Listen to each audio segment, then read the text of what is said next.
Hermanos, había mencionado que íbamos a entrar en un proceso de ver lo que Dios ha hecho por nosotros. Y el domingo pasado estuvimos hablando acerca de su amor. Él nos ha amado, nos ama, y nosotros tenemos que entender que no hay nada que nos pueda separar de su amor. Ah, ¿Qué puede suceder? Que nosotros no respondamos a ese amor, ¿verdad? Y entonces, pues, despreciemos ese amor y por lo tanto no recibamos los beneficios de su amor para con nosotros. Y estuvimos hablando de algunas cosas como el sol sale para todos, el oxígeno, las oportunidades en la vida y todo ese tipo de cosas. Y estuvimos viendo que entre más obedecemos a Dios, más somos bendecidos por Dios y más somos prosperados y más somos este, puestos en un camino recto. Pero estos días pasados, para ser exactos, el 31 de octubre, se celebró lo que se le llamó la Reforma. Y por esta ocasión vamos a hacer una pausa con respecto a lo que Dios nos ha dado y vamos a hablar de la Reforma. ¿Por qué? La Reforma no es palabra de Dios.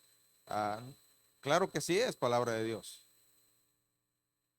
porque el 31 de octubre de 1517 Martín Lutero pegó unas 95 tesis en las puertas de una iglesia, dando a conocer un estudio profundo de la palabra y que vino a reformar y vino a cambiar el rumbo de la iglesia. En ese tiempo la iglesia se había atribuido el lugar de Dios. ¿Me está escuchando? La iglesia en ese tiempo se había atribuido el lugar de Dios. De tal forma que las principales tesis fueron por causa de las indulgencias que se daban en ese tiempo. Se otorgaban lógicamente a las personas ricas, porque había que pagar un precio, ¿verdad? Y entonces los pobres no tenían oportunidad de las indulgencias. Así es que si alguien cometía alguna falta, como el no matarás, el no robarás y ese tipo de cosas, pues con una indulgencia que otorgaba la iglesia, pues le eran perdonados los pecados. Y movido este sacerdote o uh,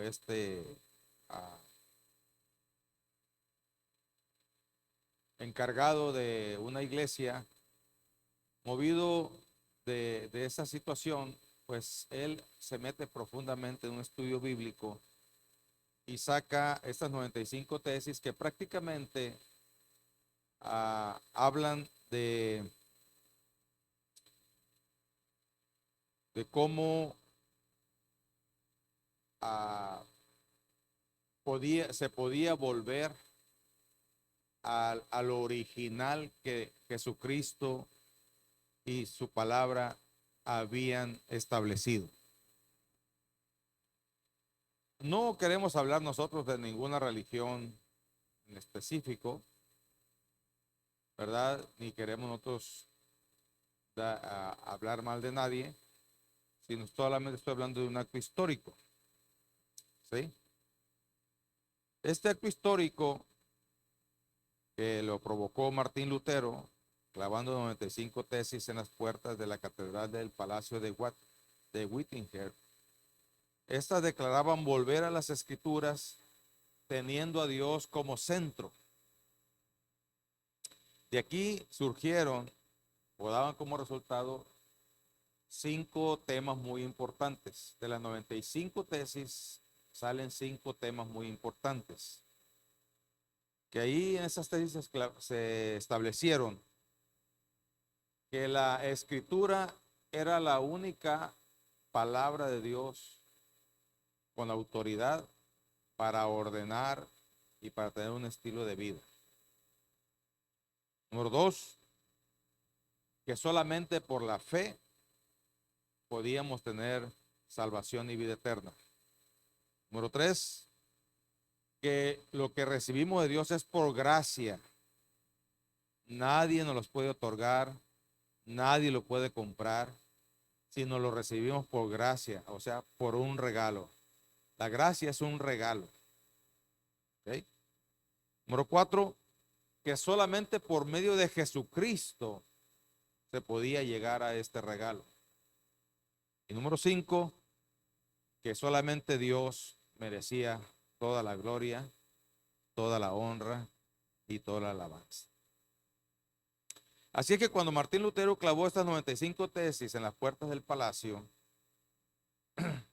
presentado lógicamente contra las injusticias, tradiciones y falsas doctrinas de la iglesia en ese tiempo, lo que dio paso a una época de interés, lógicamente, por las escrituras. A partir de ahí, todos los cristianos o todos aquellos que profesábamos a Jesucristo, pues lógicamente hubo un interés especial por la escritura, y de ahí surgió la frase siguiente: la iglesia no debe determinar lo que enseña la escritura. Es la escritura quien debe determinar lo que la iglesia enseña. En ese tiempo era una predicación de alegorías, una predicación de como dicen, cada loco con su tema, ¿sí? Y cada quien inventaba cosas. Hoy en este tiempo nosotros tenemos diferentes denominaciones, pero tenemos un solo rumbo. Y aquella denominación o aquel grupo que adore o que establezca un Dios diferente a los principios que se establecieron aquí, nosotros no los criticamos ni los odiamos, ¿verdad? Pero sabemos que están viviendo una vida errada y equivocada. Una vida que no los lleva a la salvación ni a la vida eterna. Y aunque ya lo he citado en algunas veces, hay personas que piensan que cualquier cosa podemos convertirlo en un Dios. Yo tenía, porque ya falleció un cuñado, que me decía: Gerardo, si tú le pides a este horcón, ¿sí sabe qué es un horcón, verdad? ¿Sí? Ok. Un tronco grande con una horqueta donde ahí establecía la base de la casa. Si tú le pides a este horcón te va a responder. Y basado en estas tesis, yo le dije: tienes razón, hasta el diablo te da cosas, los demonios te conceden, pero el único que puede salvarte y darte vida eterna se llama Jesucristo. En este mundo, hermanos, hay muchas filosofías. En este mundo hay muchos dioses que las mismas personas han inventado, porque establecieron o vieron un supuesto milagro que también a lo mejor no podemos negarlo. El único problema es que la escritura habla, basado precisamente en este primer principio, que la escritura es la base de la plática de lo que Dios ha mandado. Dice que solamente Jesucristo es el único que salva, y que el proyecto de Dios para la salvación de la raza humana se llama Jesucristo. Y esto viene en Juan 1:12, perdón, Juan 3:16. Porque de tal manera amó Dios al mundo, que ha dado a su Hijo unigénito, para que todo aquel que en él crea no se pierda, mas tenga vida eterna. Cuando yo voy y predico un funeral, principalmente los funerales donde solamente soy invitado como pastor o como sacerdote o como un representante espiritual, Yo les predico la palabra, pero se queda establecido algo muy importante y les digo lo siguiente: tú puedes creer en lo que te dé la gana, pero quien te puede salvar y quien te puede dar vida eterna se llama Jesucristo. Los seres humanos tenemos la libertad de creer en lo que queramos. Inclusive la constitución de nuestro país lo establece, la libertad religiosa. Pero eso no significa que sea lo correcto, no significa que se pueda encontrar en otro lugar y en otro Dios la salvación y la vida eterna. Así es que Lutero estableció esto en un estudio profundo de las Escrituras. Y voy a volver a repetir la frase que surgió de ahí. La iglesia no debe determinar lo que enseña las Escrituras. Es las Escrituras quien debe determinar lo que la iglesia enseña. Es por eso que los temas que vemos aquí, es por eso inclusive los temas de los miércoles, ¿verdad? Están basados en las Escrituras. No está basado en los fenómenos sociales, no está basado en las creencias de las personas, no está basado en filosofías, no está basado en cultura inclusive, no está basado en costumbres, no está basado en ideas personales, sino que está basado en la palabra de Dios. Porque el primer punto que estableció Lutero fue que sería la sola escritura. Esto viene en 2 Timoteo 3:16, que dice: toda la escritura es inspirada por Dios y útil para enseñar, para redarguir, para corregir, para instruir en justicia. 2 Timoteo 3:16. Lógicamente, cuando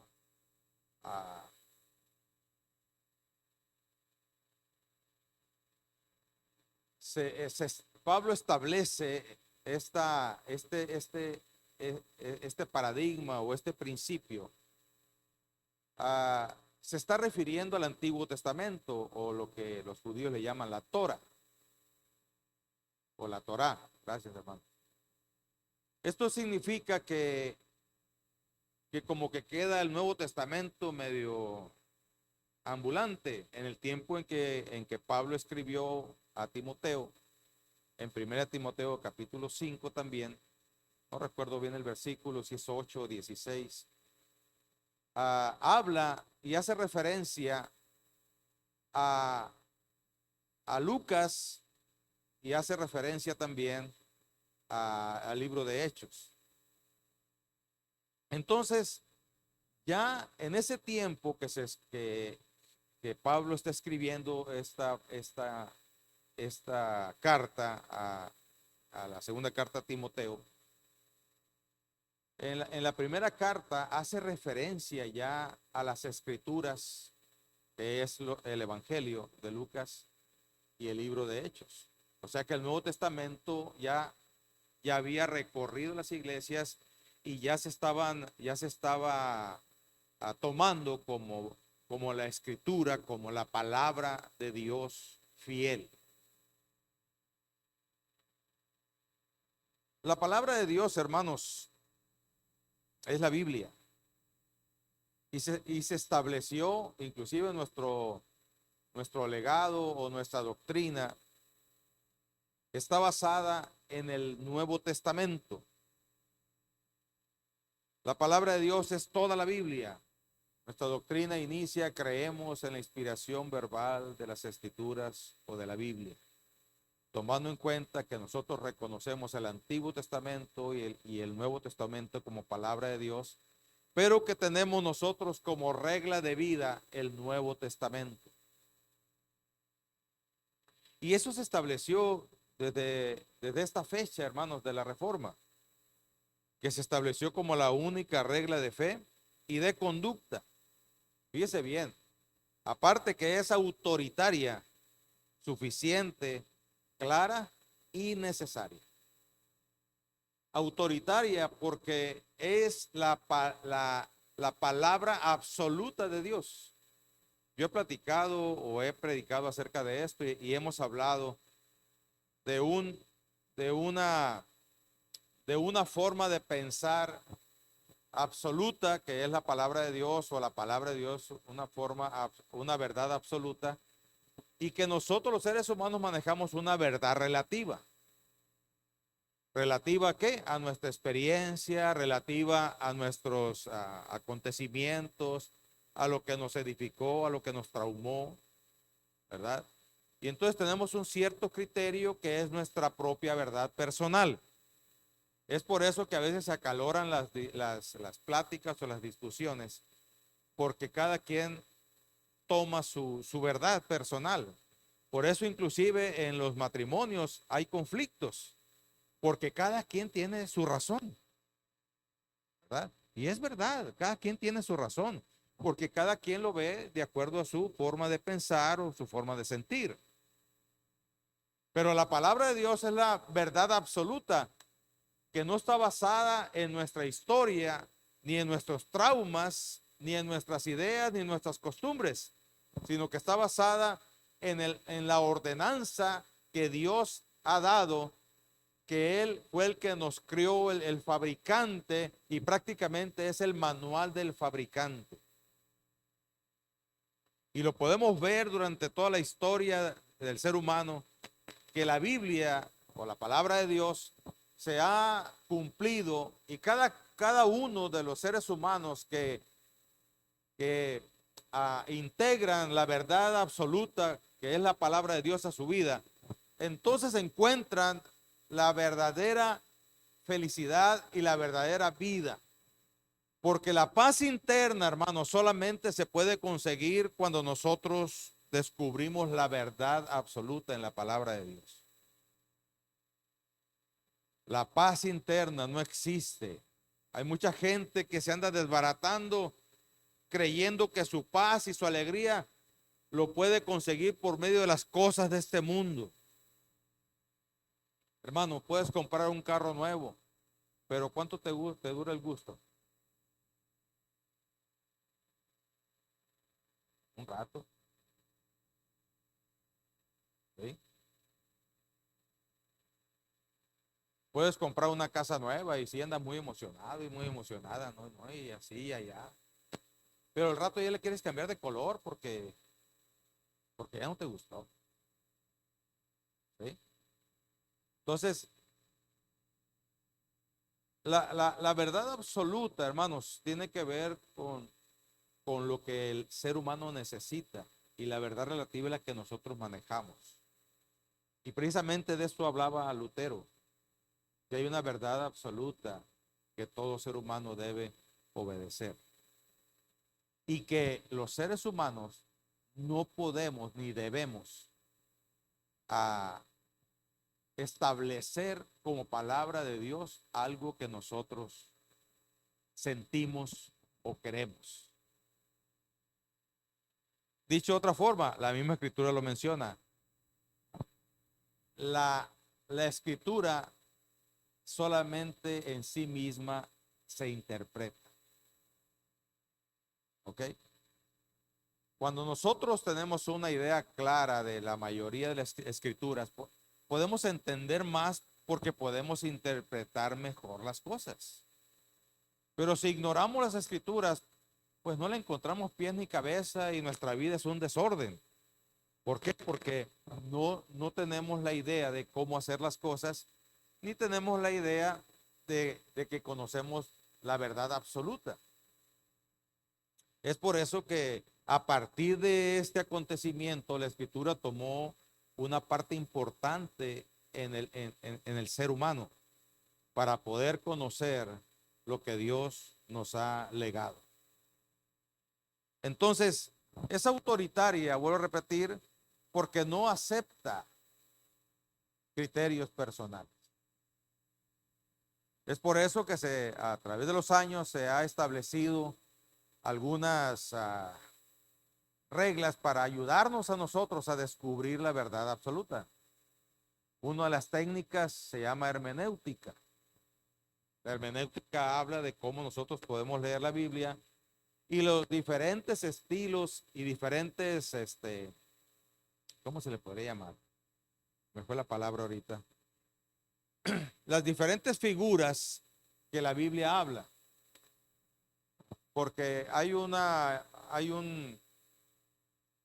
ciertos requisitos que se han establecido a través de los años para poder interpretarla. Por ejemplo, se le llama, hay que leer el contexto del texto.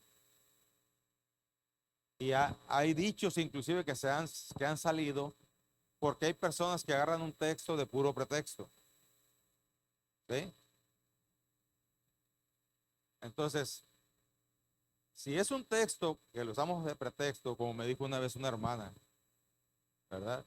Es pura justificación. Pero me dijo una hermana, ando buscando en la Biblia, pastor, algo para echarle leña, pero ¿qué cree? No lo puedo encontrar.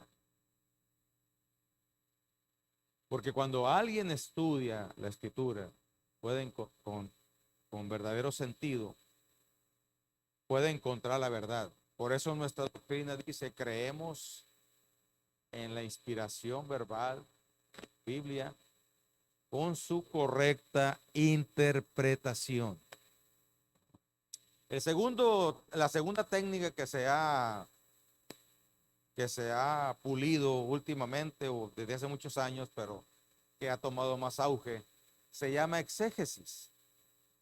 La exégesis no solamente nos enseña lo que dice la hermenéutica, sino que se va directamente al texto original.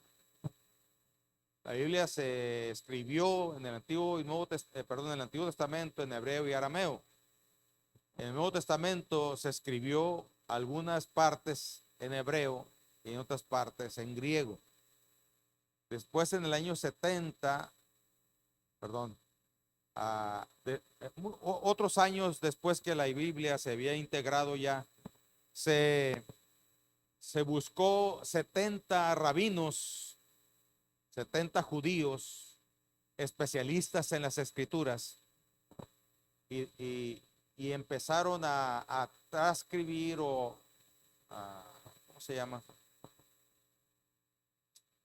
A traducir, esa es la palabra. Empezaron a traducir del hebreo y arameo al griego y del hebreo y el griego al griego, de tal forma que salió lo que le llama la Biblia la Septuaginta, porque fueron 70 rabinos estudiosos que conocían las profecías y conocían profundamente la Torá y que conocían profundamente lo que es el idioma griego.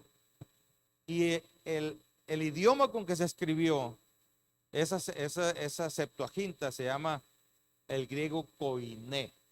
Así es que si alguien quiere interpretar esa parte bíblica, tiene que estudiar el griego koiné, no el griego de hoy, ¿sí? Porque hay un idioma que se llama griego, ¿ok?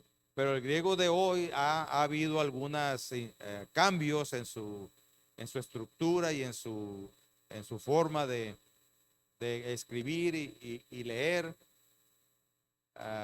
La sintaxis que le llaman ha ido cambiando, y para poder saber el significado correcto, pues se necesita estudiar el griego koiné. Así es que, hermanos, Martín Lutero era un especialista, era un estudioso, era un erudito, era un sabio que conocía de varios idiomas, y entre ellos estaba el latín, que fue la primera Biblia que se imprimió, y se imprimió en latín, y entonces hizo comparaciones y sacó estas 95 tesis. Así es que, hermanos, la escritura es la base del cristianismo. Ya no se dejó a criterio de personas, ¿sí? Y aunque muchas veces nosotros como denominación manejamos cierta estructura jerárquica, nosotros no, cuando menos los cristianos, los que surgimos de la Reforma, nosotros no tratamos como Dios al supervisor mundial, por ejemplo, de la Iglesia de Dios, que se acaba de elegir este año. Se eligió un nuevo supervisor mundial. Pero ese supervisor mundial va a una iglesia local, asiste a una iglesia local, tiene su pastor, ¿sí? Y paga sus diezmos. ¿Ok? Aparte, para allá la misma iglesia ha establecido a 18 que juntamente con él trabajan, sin contar el comité ejecutivo que le llaman, ¿verdad? Que son asistentes al supervisor mundial, que son 6. Entonces, no está a criterio de una persona. Aparte que nuestra doctrina, hermanos, nuestra doctrina está avalada por la Asamblea Mundial. Esta Asamblea Mundial se hace cada 2 años y se reúnen ministros, pastores de todo el mundo. Yo he ido a algunas de ellas y es algo espectacular cómo Dios y su presencia se mueve poderosamente y cómo Dios establece a sus líderes. Pero a lo que voy a hacer, hermanos, que en medio de todo la escritura es la base, porque cada doctrina tiene que estar basado en la palabra de Dios. Cada doctrina está basada en un texto bíblico debidamente interpretado. El segundo punto que maneja la reforma es solo Jesucristo. Jesucristo es el único medio entre Dios y los hombres, o mediador entre Dios y los hombres. Y no hay salvación por medio de ningún otro. No existe salvación por medio de ningún Dios diferente. Inclusive la misma escritura dice que si el mismo Cristo les predica un evangelio diferente, dice, no le crean. Esto significa, hermanos, que inclusive nosotros podemos transgiversar lo que el evangelio o la palabra de Dios dice, creyendo que nuestras costumbres, nuestras ideas o lo que yo considero bueno, ¿verdad? Es lo que debe tomarse como palabra de Dios. Y lo vemos muy fácilmente. Hay personas inclusive que andan visitando iglesias, ¿verdad? Y son bienvenidos. Pero el problema es que como ellos no sienten nada, dicen, esta iglesia está muy fría. O ahí no está la presencia de Dios. Le digo porque a mí me ha tocado oírlos, ¿verdad? Inclusive me lo declaran, porque cuando les hablo, los visito, no, hermano, es que ahí no está la presencia de Dios. ¿Y quién te dijo a ti que Dios está condicionado a tus sentimientos y emociones?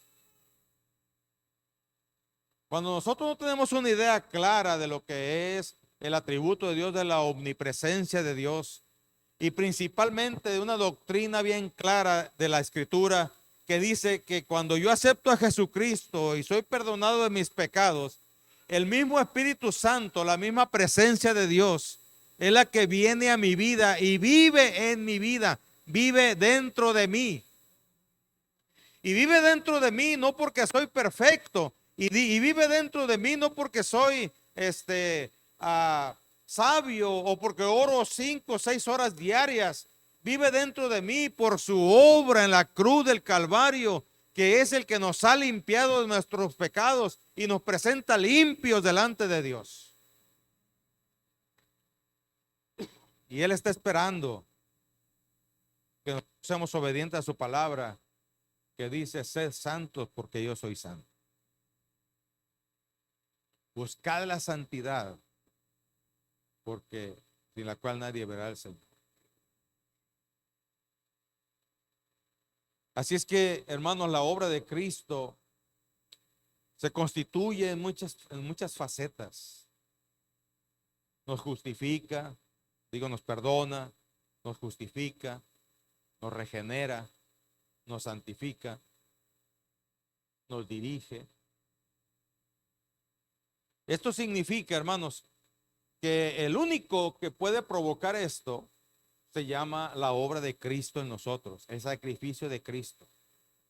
Porque en el mundo han muerto muchas personas por muchas causas, pero para la salvación espiritual o la salvación de la raza humana es solamente Jesucristo.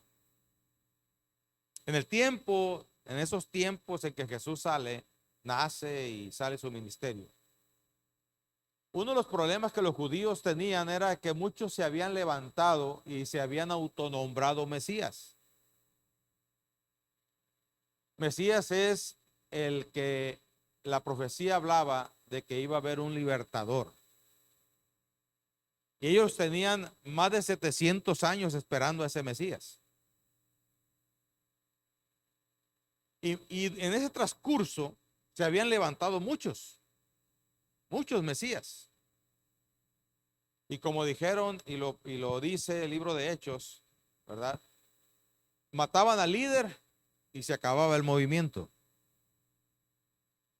La única diferencia, hermanos, de que cuando Cristo murió y se levantó al tercer día y tiene más de 2000 años y todavía el evangelio y todavía el poder y la obra de Cristo sigue vigente, porque no pudieron matar el proyecto de Dios para la raza humana.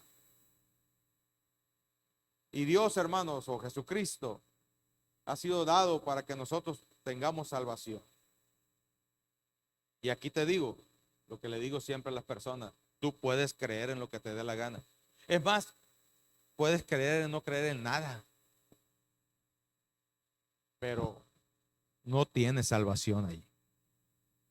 Solamente Jesucristo salva. Solamente Jesucristo es el proyecto de Dios para la salvación y la vida eterna del ser humano. Es por eso que nosotros no somos una religión.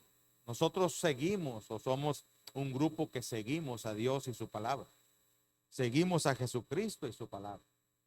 Somos seguidores de Jesucristo. Somos discípulos de Jesucristo. Y si tú no lo ves así, es tiempo que lo veas. Y si tú te sientes indigno, vengo a decirte en el nombre del Señor que es una mentira del diablo. Porque Jesucristo te ha hecho digno por medio de su sacrificio en la cruz del Calvario. Y te vuelvo a repetir, no eres perfecto, ni soy perfecto, sino que es la obra de Cristo en nosotros la que nos presenta limpios y sin mancha delante del Señor. Y no necesitamos a nadie más para entrar a la presencia de Dios, sino solamente la obra de Cristo en nuestras vidas. Por eso cambió el rumbo de la iglesia en ese tiempo, porque ya traían, la iglesia de ese tiempo ya traía muchos dioses, lógicamente falsos. Y entonces aquí se establece que solamente Jesucristo es el único proyecto de Dios para la raza humana.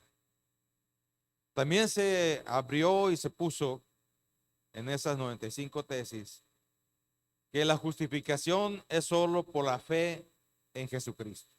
Solo fe.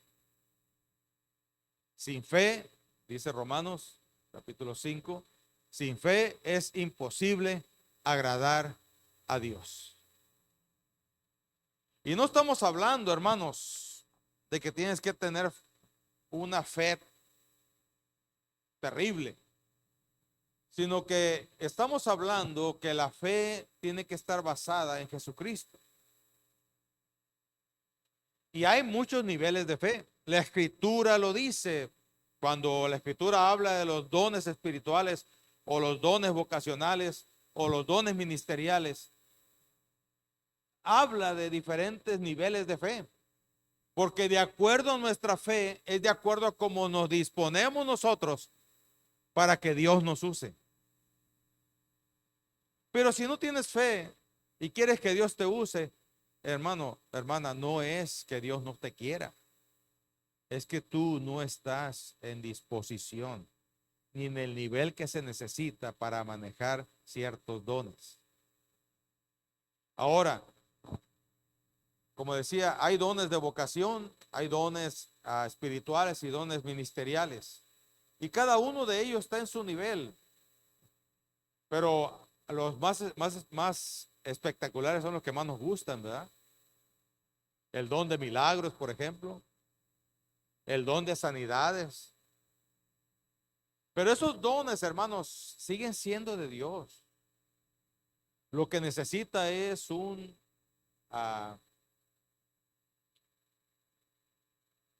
sí, pero lo que se necesita es un vaso. Estaba buscando esa palabra. Es que salió utensilio, pero un vaso que esté dispuesto a ser usado y principalmente con fe. Dios nunca te va a llevar más allá de tu fe. ¿Me estás escuchando? Dios nunca te va a llevar más allá de tu fe. Es por eso que vemos en las iglesias o en esta iglesia inclusive que algunos pues tienen un nivel de espiritual mejor que otros. Por eso es que vemos que algunos soportan más la tentación que otros. Por eso vemos que unos vencen más que otros. Por eso vemos que unos tienen más capacidad de perdonar que otros.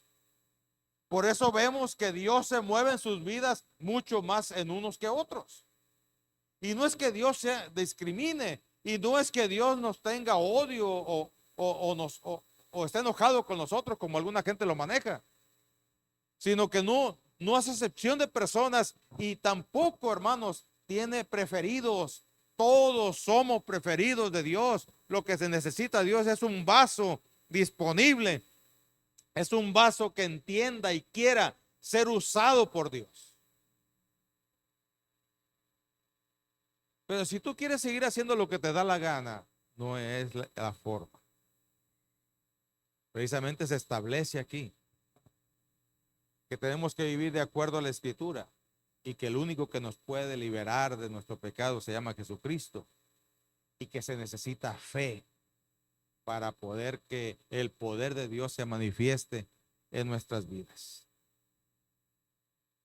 Tan sencillo como ya he predicado inclusive acerca del concepto de fe de Hebreos, que dice, la fe pues es la certeza de lo que se espera y la convicción de lo que no se ve. Certeza y convicción son los dos verbos importantes. ¿Certeza de qué? De que Dios te ha mandado a hacer algo. ¿Y la convicción de qué? De que sus promesas están vigentes. Si tú confías en sus promesas, ninguna de ellas te hará falta. ¿Me estás escuchando? Si tú confías en sus promesas, ninguna de ellas te hará falta. Así que tu vida va a ser una vida de éxito, una vida de bendición, una vida donde vas a poder ver el poder de Dios manifestado sobrenaturalmente. Pero necesitas entrar en ese nivel de que sus promesas sean una realidad en tu vida. Solamente te advierto algo, que cada promesa tiene sus condiciones. ¿Sí? La salvación es gratis, ¿eh? Ahí no tienes que pagar nada ni hacer nada, más que arrepentirte y aceptar a Jesucristo como Salvador. Pero para sus promesas se necesitan cumplir los requisitos. Así es que, hermanos, el principal requisito que nosotros es llenado por Dios, que es la limpieza de nuestras vidas, la comunión con el Espíritu Santo, y que ahora podemos llegar ante la misma presencia de Dios sin obstáculo alguno. ¿Me estás escuchando? Sin obstáculo alguno. Porque Jesucristo es el medio, Jesucristo es el intercesor. No se necesita a nadie más, sino a Dios mismo, obrando en nuestras vidas, y Él mismo está presente, tanto que el apóstol Pablo cuando escribe dice, ¿o no sabéis que vosotros sois el templo de Dios? ¿O no sabéis que donde Dios habita, donde Dios tiene su presencia, que donde Dios está, es en ustedes? No lo sabes. Si no lo sabes, empieza a entenderlo, comprenderlo, a practicarlo y a experimentarlo. Y todo eso es por medio de la fe en Jesucristo. El cuarto punto que se estableció allí es que la salvación es solo por la gracia de Dios mediante la fe. Perdón, me brinqué el texto bíblico de la fe en Cristo. Romanos 5:1 dice, así pues, justificados por la fe, tenemos paz para con Dios por medio de nuestro Señor Jesucristo. Y el mediador entre Dios y los hombres, se me pasó el texto también. Esto viene en 1 Timoteo 2, versos 5 y 6, que dice, porque hay un solo Dios y un solo mediador entre Dios y los hombres, que es Jesucristo hombre, el cual se dio a sí mismo en rescate por todos, de lo cual se dio testimonio a su debido tiempo. Y este, hermanos, el número 4, que es la salvación que se lleva a cabo solamente por la gracia de Dios mediante la fe. Viene en Efesios 2:8 que dice, ciertamente la gracia de Dios los ha salvado por medio de la fe. Esta no nació de ustedes, sino que es un don de Dios. Nosotros, hermanos, hemos sido salvos por gracia. ¿Ha escuchado esa frase usted?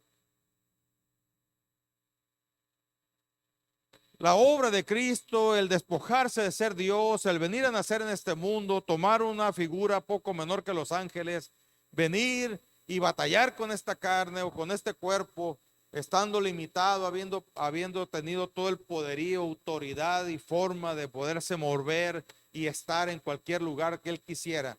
Vino y se estableció, hermanos, en este mundo con un propósito de que fuera derramada la gracia de Dios. Y murió por nosotros, como ya está establecido.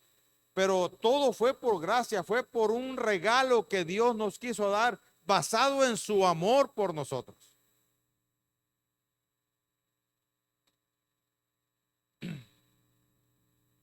Te voy a decir algo muy fuerte. Dios no te necesita a ti ni a mí para lograr lo que Él quiere. ¿Me estás escuchando? Esto es muy fuerte, porque a veces nos sentimos necesarios, o como dijo alguien por ahí, si me concede esto, le voy a dar el privilegio de que yo crea en Él. Él no necesita de ninguno de nosotros. Nosotros somos los que necesitamos de Él.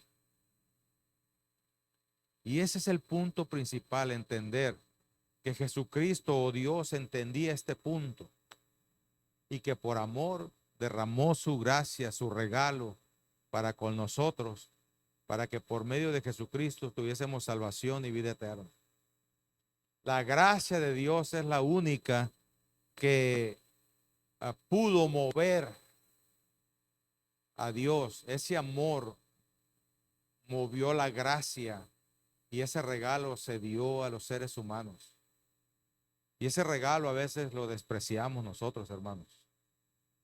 ¿Por qué lo despreciamos? Por un momento de alegría, por un momento de placer, por un momento de carnalidad, de sentirme poderoso.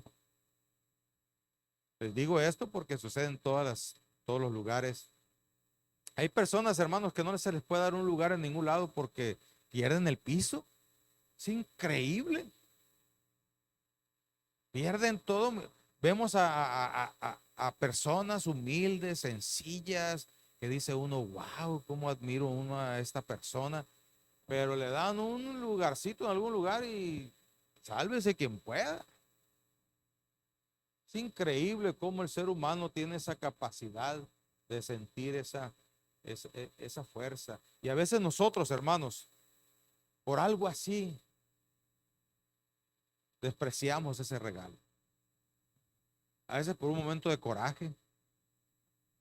¿No le ha pasado a usted? Se enoja y salve de quien pueda también. Por eso recomendamos que cuando alguien esté enojado, no trate de solucionar nada porque la va a regar. Mande, lo complica uno más. Lo complica uno más. Y yo sé que no es sencillo, porque tiene uno que dominar a su vieja naturaleza o a su naturaleza pecaminosa.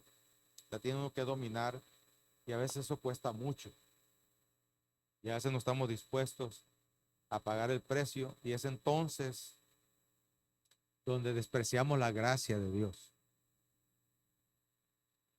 Hubo un hombre que viene en el libro de Hechos, que se topó con Pablo. Pablo con Pedro, no con Pablo. Y y Pablo le habló del evangelio. Era un gobernante. Le habló del evangelio, pero ¿sabe qué le dijo? Por poco y me persuades. Y muchos ahí se quedan con eso. Por poco y me persuades. Y desprecian la gracia, desprecian el regalo de Dios. ¿Sí? O como increíblemente como la gracia de Dios se derrama sobre las personas y envía mensajeros especiales para las personas y lo desprecia. Creo que no se le he platicado a usted. Yo era pastor en la colonia de Cajeme. Dios nos estaba bendiciendo poderosamente ahí. Estábamos ganando 30, promedio de 30 miembros por año. ¿Usted sabe lo que es eso? Primer año que llegamos, había 8 hermanos. Hablamos con ellos, los entrenamos, ¿verdad? Platicamos con ellos a unirse al trabajo, a la causa, a servir al Señor. Les entrenamos a ser discípulos y a darle duro. De repente empezamos a ver un tremendo fruto en la iglesia, ¿verdad? Y, y cuando estaba sucediendo eso, percibimos el ambiente y Dios puso en el corazón, no solamente mío, sino de toda la iglesia, de hacer una columna de oración. Y agarramos a 4 colonias. Hicimos una ruta y encerramos esas 4 colonias. Por 7 días estuvimos orando todas las noches, caminando. Caminábamos aproximadamente 5 kilómetros. Por cierto, estuvo muy bueno porque algunos rebajamos de peso. A lo mejor algunos tenemos que hacer algo así aquí. Pero yo creo que son tiempos de Dios y momentos de Dios, ¿no? Y dentro de esos días a alguien se le ocurrió, dijo, oiga, pastor, ¿por qué no agarramos unas piedras y le ponemos textos bíblicos? Ya para ese tiempo ya habíamos apercibido lugares de brujería, lugares donde tiraban droga, porque esa área era un área conflictiva de la drogadicción, del alcoholismo, de la prostitución y de conflictos terribles, de pandilleros. Entonces, un hermano dijo, oye hermano, ¿por qué no agarramos piedras y le ponemos textos bíblicos y vamos tirando por la calle? Me parece bien. Entonces establecimos ahí que en cada lugar donde hacían brujería, donde vendían droga, y en cada esquina que diéramos vuelta íbamos a dejar una piedra, ¿verdad? Y aventábamos la piedra nomás. O sea, no crees que nos poníamos ahí, que te reprendo. No, nomás aventábamos la piedra y nosotros orando por las colonias, orando, pidiendo respuesta de Dios, ¿verdad? Y cuando terminamos, hicimos las vueltas de Jericó. El último día le dimos 7 vueltas, pero como si usted multiplica 5 por 7, ¿cuánto es? Eran 35 kilómetros. Entonces, pues nos vimos y dijimos, no creo que aguantemos, ¿verdad? Ni que los cumplamos en un solo día, así es que, y menos en un tiempo corto. Así es que nos subimos a algunos carros y dimos las vueltas en carro, pero hicimos las 7 vueltas, ¿no? Hermanos, vimos una tremenda bendición. Gente que llegaba a la iglesia que decía, encontré esta piedra con este texto bíblico y Dios me sanó. Lo puse debajo del colchón, así, sin querer, y a partir de ahí Dios me ha sanado. Testimonios de ese tipo, como la gente que llegaba endemoniada era liberada ahí misma, la gente que llegaba enferma era sanada ahí misma, ¿verdad? Y más nos llamó la atención no era anciano, pero sí, ya era una persona adulta. Llegó todo engarruñado, lo bajaron entre 2 hombres y lo sentaron en la última banca. No sé quién le hablaría ni quién le diría que ahí estaban sucediendo milagros, ¿verdad? Y en medio del culto, en la hora de la alabanza, de la adoración, esta persona se le extendieron los brazos y los pies y se levantó y empezó a caminar por medio de la- de- del pasillo, adorando y brincando y alabando a Dios. Entonces, hermanos, ah, nosotros vimos eso, vimos un tremendo mover de Dios y la gracia de Dios moviéndose, ¿sí? Pero lo que voy es que una vez un hermano dejó de asistir a la iglesia. Él hacía ladrillos.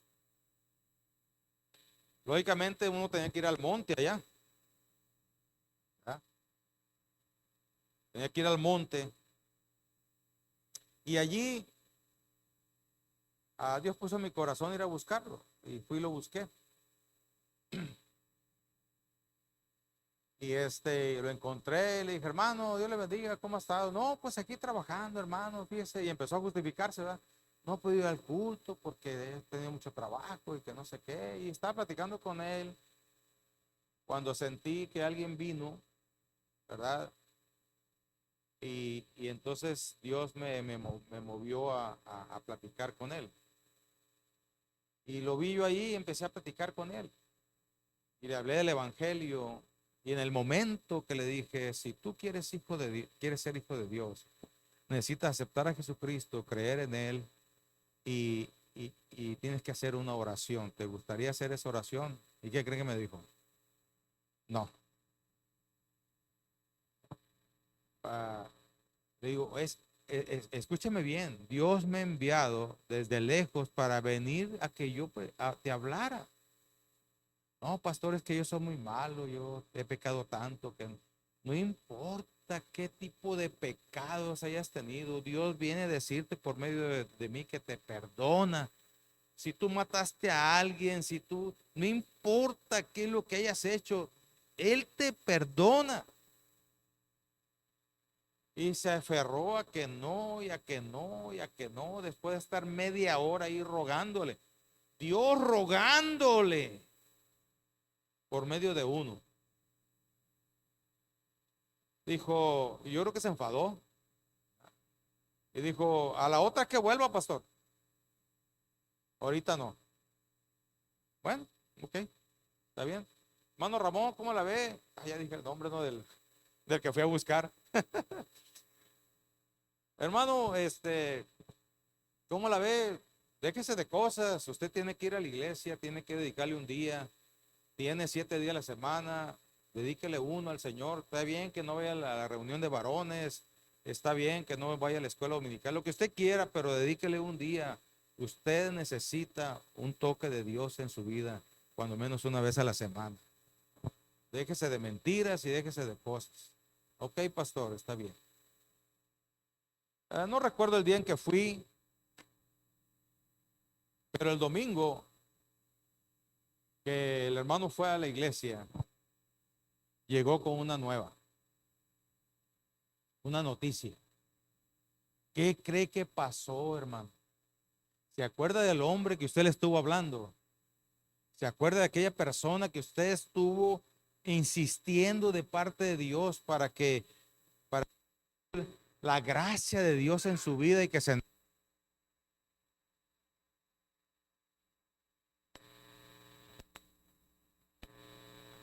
Ya después descubrió y era un pecado que él tenía varios amantes que eran homosexuales. ¿Me está escuchando? Tenía varios amantes que eran homosexuales y él creía eso. No hubo tiempo. Él pensó que tenía tiempo. Pero, ¿sabe, pastor? Me dijo el hermano, al siguiente día lo mataron. Amaneció muerto. Me dolió en mi corazón, lógicamente, porque me puse a pensar cómo Dios roga a las personas para derramar su gracia y la gente desprecia el regalo de Dios.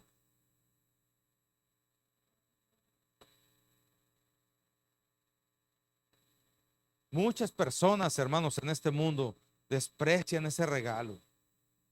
Y es precisamente lo que Martín Lutero descubrió en la palabra. Ciertamente la gracia de Dios los ha salvado por medio de la fe. Esta no nació de ustedes, sino que es un don de Dios. Efesios 2:8. Nadie puede generar salvación, hermano. Es un don de Dios.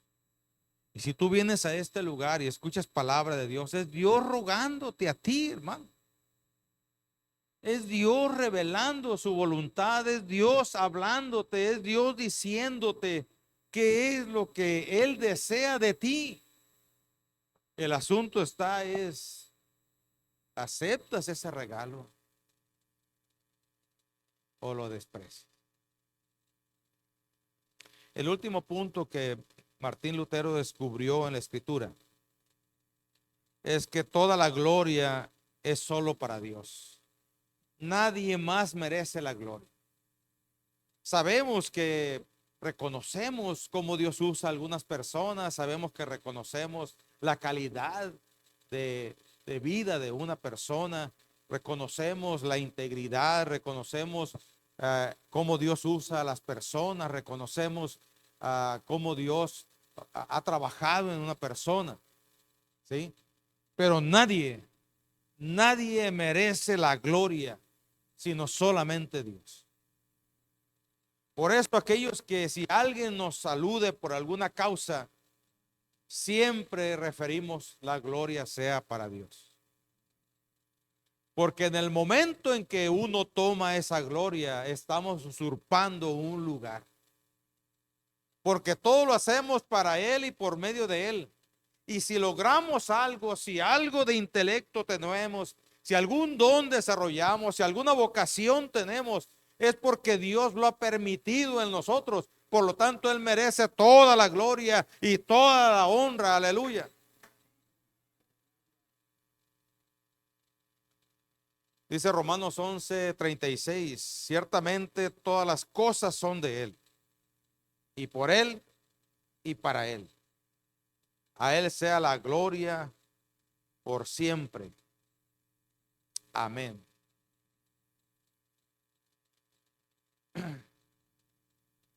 Yo había pensado en leer Apocalipsis 5:6 en adelante, desde el principio, pero Dios ha permitido que esta parte bíblica se lea al final como cierre de esta parte de la predicación. Así es que acompáñeme, Apocalipsis capítulo 5.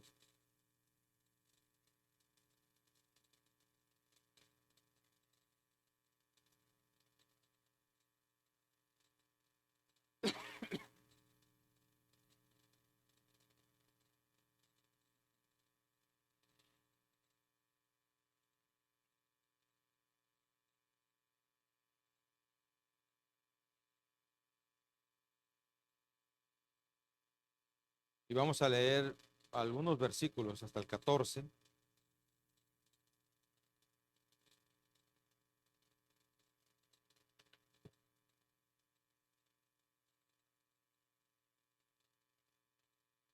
Esta versión que voy a leer es versión Reina Valera, la que está aquí es versión Dios,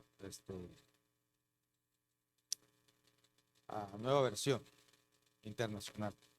Por eso va a decir lo mismo, pero con un poquito de palabras diferentes. Dice el verso 6.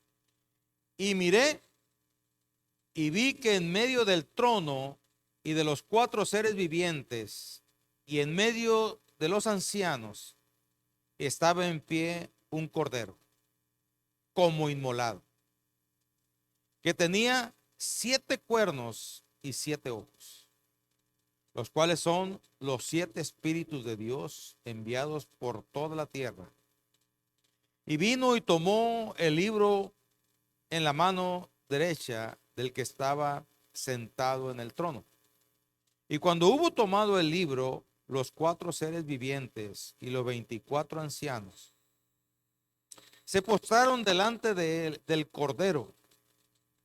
Todos tenían arpas y compás de oro, copas de oro llenas de incienso, que son ¿qué? Que son las oraciones de los santos. Hermanos, tus oraciones no son en vano. Pareciera que no pasa nada. Pareciera que no hay remedio. Pareciera que no se mueve nada. Pero aquí nos habla de que tus oraciones están en este vaso o esta copa de oro. Y cantaban un nuevo cántico, diciendo: digno eres de tomar el libro y de abrir sus sellos, porque fuiste inmolado y con tu sangre nos has redimido para Dios de todo linaje y lengua y pueblo y nación. Y nos ha hecho para nuestro Dios reyes y sacerdotes, y reinaremos sobre la tierra.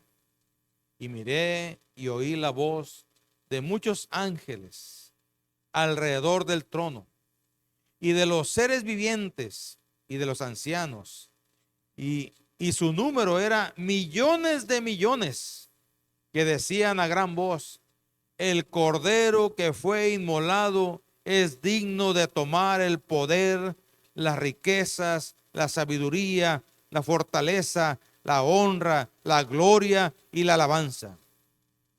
Y a todo lo creado que está en el cielo y toda la tierra y debajo de la tierra y en el mar y en todas las cosas que en ellas hay, oí decir al que está sentado en el trono y al cordero, sea la alabanza, la honra, la gloria y el poder por los siglos de los siglos. Los 4 seres vivientes decían amén, y los 24 ancianos se postraban sobre sus rostros y adoraban al que vive por los siglos de los siglos. Amén. Ese es nuestro Dios, que merece toda la honra, toda la gloria y toda la alabanza. Él es el que ha establecido su palabra para nosotros. Él es el que ha establecido todo lo que necesitamos. Lo primordial, Él lo hizo por nosotros para darnos salvación y vida eterna. Ahora vamos a responder a esa gracia, a ese regalo, con prontitud, o todavía queremos reservarnos algunas áreas de nuestras vidas, algunas situaciones de nuestras vidas, despreciando el regalo de Dios. Es tu decisión, es mi decisión. Amén. Por lo pronto, digámosle: Señor, gracias. Gracias por tu palabra. Gracias, Señor, por la fe. Gracias por tu Hijo Jesucristo. Gracias por esa gracia que se derramó sobre nosotros. Y gracias, Señor, por permitirnos darte toda la gloria, toda la honra y toda la alabanza. Póngase de pie. Si quiere levantar sus manos, levántelas delante del Señor. Si quiere usted adorarle, adórale. Si quiere usted a presentar su arrepentimiento, sus disculpas por haberle fallado, o si usted quiere sencillamente expresar su gratitud, dígaselo en esta hora. Este es el momento. Este es el momento del regalo de Dios, y recibe, hermano, hermana, en esta hora de su presencia, de su Espíritu Santo. Recibe consuelo, recibe el perdón que necesitas, recibe el ánimo, recibe la fortaleza, recibe la alegría y el gozo que caracteriza a los hijos de Dios en esta hora, porque Él solamente desea el bienestar para nosotros. Él solamente desea que nosotros descubramos lo hermoso, lo bello, lo que Él es, y que representamos delante no solamente de Dios, sino de todas las personas, para la gloria de Él. Señor, aquí estamos en esta hora.